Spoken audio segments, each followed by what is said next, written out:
Hi అండి అందరికీ. ఇప్పుడైతే మనం ఓట్స్ ఉప్మా అయితే తయారు చేసుకుందామండి. దీనికైతే ముందుగా ఒక కప్పు ఓట్స్ తీసుకుని ఫ్రై చేయాలండి. తర్వాత ఒక కప్పు ఉప్మా రవ్వ తీసుకుని కూడా ఫ్రై చేయాలండి.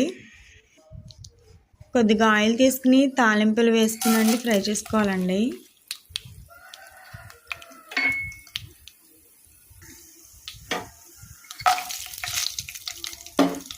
కొద్దిగా జీడిపప్పు కూడా తీసుకుని ఫ్రై చేయాలండి. ఇప్పుడైతే క్యారెట్, ఉల్లిపాయ, పచ్చిమిరపకాయ ముక్కలు కూడా ఫ్రై చేసుకోవాలండి. కొద్దిగా అల్లం, కరివేపాకు కూడా వేసుకుని ఫ్రై చేయాలండి. ఇప్పుడైతే సరిపడగా వాటర్ వేసుకోవాలండి. వాటర్ మరుగుతున్నప్పుడు ఓట్స్ ఉప్మా రవ్వ వేసుకోవాలండి. ఇప్పుడు అంతే అండి, ఉప్మా అయితే రెడీ అయిపోయిందండి.